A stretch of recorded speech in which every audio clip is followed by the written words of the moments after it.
Bianca Belair whips the soul out of Becky Lynch, leaving huge marks. Jade Cargill is money, this time kissing Tay Conti on her forehead. Skirt Tiffany Taryn Terrell returns to the ring for the NWA Women's Championship, and Team B.A.D reunites as Sasha, Banks, and Naomi team up to challenge Zelina Vega and Kamille.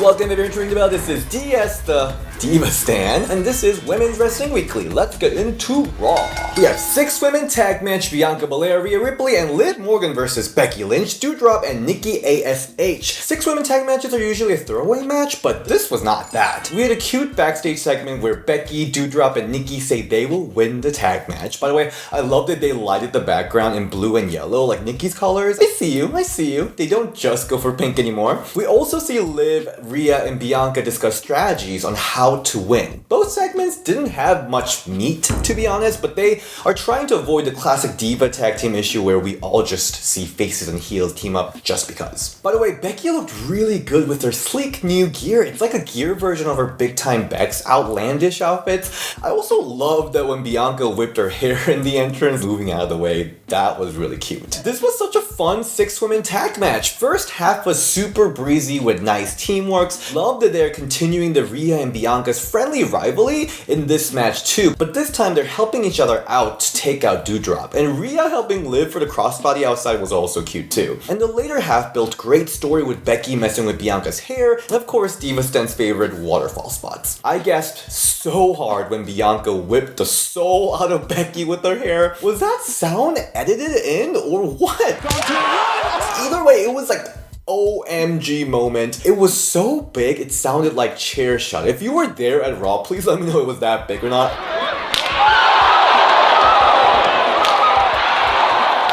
The spot was a nice callback to her and Sasha's amazing WrestleMania moment too, but also just a great storytelling in this specific match. This match was a big satisfaction for me. We then see Dana, Brooke, and Reggie versus Tamina and Tozawa. Did I miss a segment since last week when Dana had to kiss Reggie to force the 24/7 title off of him after him being a big dick?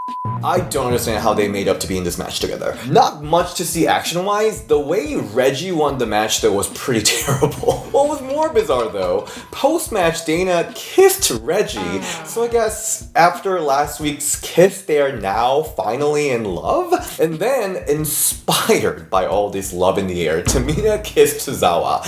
I don't know what the heck was going on in this segment, but I did just binge Singles Inferno on Netflix, so I'm kind of in the romance mood, so I'm not mad about it. But I also don't think it's in general a good lesson for the viewers, especially kids, regarding the whole friend zoning situation. If you are in a friend zone, you're most likely staying in a friend zone. Don't expect them to fall in love with you if you steal their, I don't know, belt and force a kiss out of them. For this whole mess, I'll say, I'm Confucius. We see Carmella and Zelina Vega backstage accepting Sasha, Banks, and Naomi's challenge for the WWE Women's Tag Team Championship from SmackDown. It's wild to me that this will be the first time the women's tag titles will be defended on the pay-per-view since last year's Mania. That is absolutely wild. Carmella then teases that she wants to do a live sex ceremony after she wins at WrestleMania. The only logical explanation of this sentence is that they are building a Lita versus Carmella feud.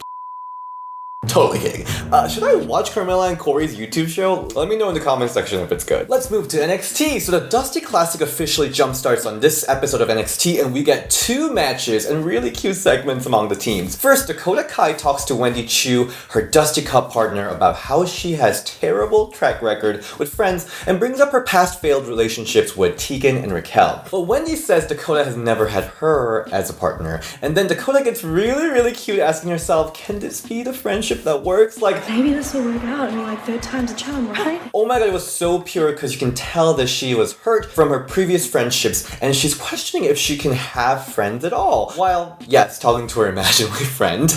I love this so much and this made me root for this team even more. I really hope this friendship works out. Next, we see Cora Jade and Raquel Gonzalez training for the Dusty Cup in what I'm assuming a segment sponsored by the Trek Adventure Park. This segment though turns out really cute because we learned that Raquel is is actually afraid of heights. The segment was goofy AF, very commercially, but I still loved it because we got to learn about Raquel's character. It's these little bits of personality that makes us connect with the superstars a lot more and give dimension to her character. It also kind of reminds me of that strong sister from Encanto and her song about her insecurities. I loved it. On the other hand, we had some weird backstage segment between Persia and Indy. So Persia approaches Duke Hudson and flirts with him, and then Duke grabs her and kisses her pretty aggressively. Then Indy Hartwell comes in, says, gross. And to that, Duke says, you used to like it, alluding that they'd been a thing before, and says he'd be down to do it all over again. And then we see Dexter Lumis was listening the whole time, so we got some trouble in their love situation.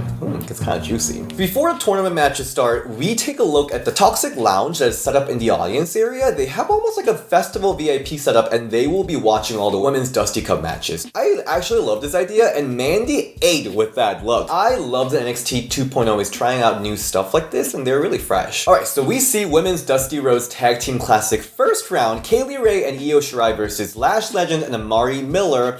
And I did not realize how tall Lash Legend compared to everyone else, so I can kind of see more why she's booked as such a powerhouse. Surprisingly, it was not Io's best night. She slipped here and there, nothing super major though. Loved Amari Miller's huge roundhouse kick to Kaylee Ray, but Kaylee Ray hits KLR bomb to Lash Legend. She then hits moonsault followed by Io hitting another moonsault, finishing Lash Legend in less than 3 minutes. I love Amari and Lash Legend, but the right team won, given that they are the top stars of NXT. I still see Io and Kaylee Ray more as a single stars though, so I hope they don't dominate too much in this tournament, if you know what I mean. But still, stratified. Next is Kaden Carter and Casey Catanzaro versus Tatum Paxley and Ivy Nile. Casey and Kaden look so cute with their matching outfit, and their entrance was super cool. Casey and Kaden continued to be super fun to look at as always, but Ivy Nile was so impressive too. She was such a menace in this match. But again, Casey Kaden, this TikTok team, so fun. Their chemistry is on fire. I honestly don't know what is the reason they aren't pushed to the moon. What is the reason? What was the reason? At the end, they finished Tatum with a beautiful neckbreaker and 450 combo for the pin. Post-match, we see Ivy Isle turn on Paxley, choking her out. Overall, really liked it. I'm stratified. Next, we see Nikita Lyons' debut match. Nikita Lyons versus Kayla Inlay. We've been seeing tons of promo from Nikita before this debut, and she's everything from a rapper to dancer to boxer, and she says she's an all-rounded entertainer. I don't know, it's a lot for me. I'm confused, and I personally think she needs to pick a lane, because she's rapping like how B.A.D used to, but then she's also screaming and posing like Xia Li. It's I don't know, it's a lot of mixed branding. But either way, she looks super unique, and her gear looks sexy yet powerful. And she finishes Kayla in a 4-minute match with a beautiful kick and a split leg splash finisher that Naomi and Cameron used to do. Don't forget about that. Obviously extremely impressive debut match. She got both live audience and online audience riled up behind her. I'm very stratified. Alright, AEW Dynamite time. We are less than 2 weeks away from AEW Revolution, and we're quickly building matches for the pay-per-view. We got TBS Championship Jade Cargill versus The Bunny, as Jade Cargill is continuing her open challenge. Jade is now sporting green hair, really capitalizing on the trolls calling her green. When she was very Storm Realness before with the platinum blonde hair, this is giving me She-Hulk fantasy. I love that Jade is getting weekly matches. Not only does it make her look great just as a character, but it's giving her the opportunity to grow exponentially, and you can see that in the ring. At the end, this match gets really freaking fun when both their managers, Matt Hardy and Mark Sterling, interfere, slipping in the championship belt and breast knuckles for each competitor to cheat, but then they're both ejected. Bunny uses this distraction to hit 2 huge super kicks, trying to take the win with the rabbit hole, but Cargill reverses into Jaded to retain the title in 6 minutes. This was really fun match, especially at the end when Bunny looked like, even though we all know she won't, she might get the upset win. Right after the match, there was a post-match interview, but Jade steals the interviewer's microphone, tells Tony to cut the and she's on the way to 50-0 win record and wants to know who is left for her to even defeat. Cue Tay Conti to say that she's the one who is going to beat her ass bitch! At Revolution. And oh my god, when Jade kissed Tay on her forehead, which was so badass. Jade is a money. And then Bonnie pops back up to brawl with Tay. Tay hits the Tay KO, but Cargill kicks Tay right in her face. The match was super fun, and I love Tay Conti. You know that Tay and NJ are really elevated since the hardcore match they had a couple months ago, so even though Tay won't necessarily win, but I think this match at Revolution will be a really good one. Stratified. Impact Wrestling time, we see Digital Media Championship match, Matt Cardona versus Jordan Grace, no DQ match. Jordan Grace comes out swinging a DVD player, so that already set up the tone for this match. This is a follow-up from No Surrender match that ended in DQ for Jordan Grace's low blow to Matt Cardona. I love that they brought these, I guess, digital media themed weapons, like cell phones, selfie sticks, keyboards, and DVD players. Like, I think it's kind of funny how Impact is branding this division. I love it. At the end, Jordan tries to low blow Cardona again, but he has the always ready bedazzled cup holding his area, and then he tries to put that in Jordan's face. She kicks him and does it instead to him, making him smell all his glorious sweaty balls, I guess. I like it. Cardona sends Jordan's face first into the chair in the corner, then roll up grabbing the rope to win the match in 12 minutes. Impact continues to be great with these intergender matches, and Cardona and Jordan have really good chemistry in the ring that makes these matches extra enjoyable. Super satisfied. We continue to see Deonna Purrazzo's open challenge. Lady Frost is a challenger this time, and she chose AAA Championship. Lady Frost is really stealing my heart lately. I don't fully get her whole like ice cold gimmick, but I love her Elsa realness entrance, and damn, the way she moves is so sharp, just so clean. I love watching her so much. I think I'm ready to see her rise to the next level, getting to know more about her layers of her character, like what's behind that ice cold gimmick. And of course, Deonna continues to be great. Love her open challenge series, and she has good chemistry with everyone she's facing. At the end of this match, Deonna puts Boston Crab on Frost, but Frost slips out, only to be pulled back into Venus de Milo, where Deonna wins the match in 6 minutes. Post-match, we see quintessential diva Giselle Shaw come to pose. I didn't get to review her debut match last week. I'm warming up to her. You know I love that diva gimmick and I like her attitude a lot, but she didn't really give that much diva within the match itself, so I want to see more of that character work in the match. Back to Deonna, I again love the open challenge segments, and when someone does defeat Deonna, it will be a really big deal. And I have a feeling that Impact might be bringing in someone big to make this a memorable moment. So like maybe Taya, even Ember Moon. Very excited about it. I'm satisfied. Backstage segments, the Inspiration and the Influence finally all in the same show. Inspiration is finally defending their title against Influence at Sacrifice, and we see Cassie slap Madison Rayne setting up a singles match between them next week. Glad to see Tenille back so we can properly build this feud, but then it kind of sucks that they continue to focus on Caleb with the K. Why? But either way, excited to get the feud going finally. Next we see my Korean sister Gail in her Women in Power private office. I want that Gail versus Stephanie McMahon match, or even Gail versus Dixie Carter I wanted. Mickie James, Chelsea Green sits down with Gail Kim. Mickie talks about how she wants to give Chelsea a knockout title match at Sacrifice. Sasha Stills, Savannah Evans comes into the office, though yell about the whole situation, so Gail sets up Tasha Steelz versus Chelsea Green for the Sacrifice title shot next week. Alright, let's move to AEW Rampage. We see Thunder Rosa and Britt Baker contract signing segment. Thunder Rosa says it's time for a champion who doesn't cheat and signs the contract. Britt Baker starts shading Thunder Rosa, saying that the only time Thunder Rosa is relevant is when she's attaching herself with her. And she's the one who got the t-shirts and the action figure made from the famous match between them, even though Thunder Rosa is the one that was victorious in that match. She then says Thunder Rosa is stuck wrestling online while Britt Baker is running the whole division in AEW, and Thunder Rosa should stop being jealous that she will never get to be the face of AEW like she is. Thunder Rosa jumps her, and of course Rebel and Jamie attacks her, and then Mercedes Martinez make the save, puts Jamie Hayter through a table. Britt, the promo queen, is back, and she came in like a spitfire here. I freaking loved it, and it's definitely helped that Thunder Rosa and Britt has good history to play with for this promo. I also love that Mercedes is here to even out the number, and she looked like a huge threat. Just love the whole idea of Mercedes and Thunder Rosa Rosa in a tag team together. You know it's gonna be fire. Super satisfied. We then see the Professor's 5-minute challenge, Kayla Sparks versus Serena Deeb. Serena uses Serenity Lock to finish Kayla in 2 minutes and 32 seconds. Another fun segment for Serena, and I really enjoyed that unorthodox submission on the top rope. I suspect we'll be doing this couple more times until some rookie/underdog comes in to last over 5 minutes. Maybe Sky Blue. I don't know who that could be, but I think it's gonna be really fun when that happens. Satisfied. Hello there, Ring the Bell fans. You asked, tweeted, and begged for it, and here it is by popular and jazz demand. Ring the Bell's inaugural review of NWA Powerrr's women's division.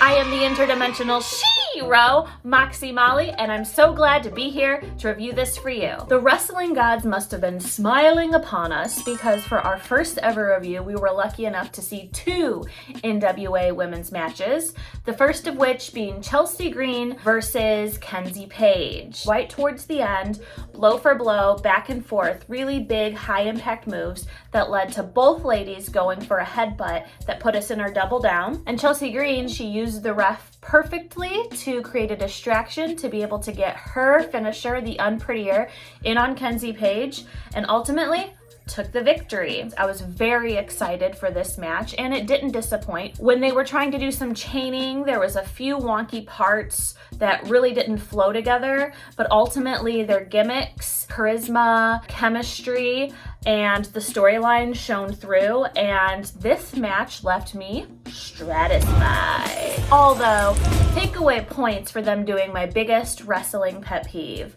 Both the heel and the face wearing very similar gear. This week it was pleather black 2-piece. The main event of the night, Taryn Terrell versus champion Kamille for the NWA World Women's Championship. This match was just move after move of high impact onslaught from Kamille to Taryn Terrell. Terrell got some stuff in, but by far her best moments were when she went for her water break with her gimmick matching cup. Terrell was the heel here and Kamille was possibly a tweener, but I was really rooting for Terrell considering she wasn't getting much in. She went for a top rope jawbreaker and then Kamille caught her mid-air, which just crushed all of my hopes and dreams for Taryn Terrell. Leading to the end, Terrell went for her namesake finisher, the thirst trap, but no cigar. Kamille denies it and with a spear, takes the pin over Terrell, ultimately retaining the NWA World's Women's Championship. Being that this was a championship match, I had really high hopes for it, but unfortunately, it let me down. This felt more like a throwaway match or when you bring in a jobber to make the champion look good, which is really hard for me to digest because Taryn Terrell is known as a stellar talent in the ring, and that just did not shine through here. As for Kamille, she's impressive physically, and I have seen some great moments out of her previously, but on this night, she just lacked enthusiasm and energy and was very flat. Honestly, this match left me with a feeling of meh, which is really sad for a champion and Taryn Terrell. Good, not bad. That wraps up Ring the Bell's first ever NWA Powerrr Women's Review. Alright, let's go to WWE SmackDown. We got a Ronda Rousey interview segment in the ring with Michael Cole. Not gonna lie, this was fucking awkward. Michael Cole asked Ronda why she's back after 3 years of leaving WWE as if she wasn't here for the last month. She said that she broke both her hands and had a baby, but she came back to be the proud mom to her daughter, like how her mom was to her. Michael Cole also lists all the accomplishments of Ronda, and Ronda was just sitting there acting all humble. Just overall weird vibe of a segment. Genuine babyface promos are already difficult, but Ronda was not selling this at all, unfortunately. I think she's so much better when she's just badass and doesn't give a heel or face. So I think being humble and being a proud mom speech was I just thought it was out of her comfort zone. We then see Charlotte Flair interrupt, promising to make Ronda tap to figure 8 at WrestleMania. Then Sonya sneak attacks Ronda from the back, but Ronda was still able to take up Sonya with a monkey flippable. This sets up a match between Ronda Rousey and Sonya Deville next week. This segment was a girl Girl.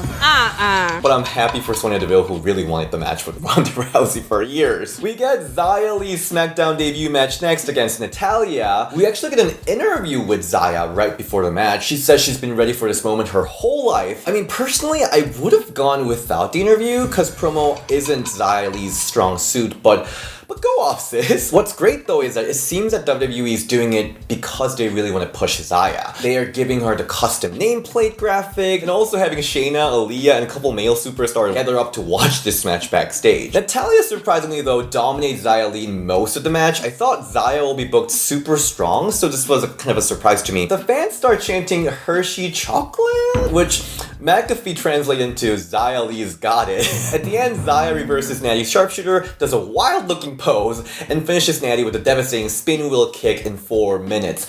I love that Natty was just posing by the commentary table after the loss. Given that Xia was built like a strike master, I wish she was booked a little more like an unstoppable threat, and I think fans were kind of meh about most of the match, but the crowd reacted huge, especially at the end with an impressive finisher, so I think things are looking pretty good for Xia Li if they continue to book her strong. I'll say satisfied. Now the boss, Sasha Banks, returns with her cute Sailor Moon gear. The announcer was like listing out all her accomplishments, like women's champion, tag champion. She has a singles match with Shotzi, who is honoring her dad who recently passed away with her choker. Naomi then joins in for the commentary. Sasha finishes the match pretty quickly in 2 minutes with the running basement code breaker, which is new and fresh. I really liked it. And then the bank statement. I'm sad that we never got full-blown Shotzi-Sasha feud because there's so much potential there, but hopefully Shotzi will gain her momentum soon. Post-match, Naomi comes in to say she and Sasha Banks are going to be the next women's tag team champions.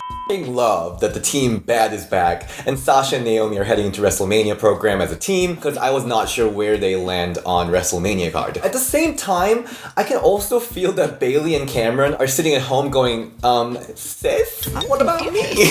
But potential of Sasha Banks and Naomi and Bianca all as champions at WrestleMania makes me almost quiver. I also love that this kind of explains why we had whole Zelina randomly eliminating Sasha at Royal Rumble. So overall, I'll say satisfied. Thank you so much for joining in for another week of Women's Wrestling Weekly. I'm so sorry that I had to skip last week's. It was just crazy with my full-time work at NBC. We were filming the part 2 of the Emmett Till documentary. But as a treat, I got a big interview coming up. Opportunity. This isn't 100% confirmed yet, but I think I might be able to bring in one of the current WWE champions on Ring the Bell. I'm very excited about that. So that's coming up. I'm also finishing up the cat interview edit. I did f*** up the audio during the interview, like my voice was blowing out, so I had to fix that. But that's coming up. Super excited about that. So if you haven't yet subscribed to the channel already, cause things are popping here.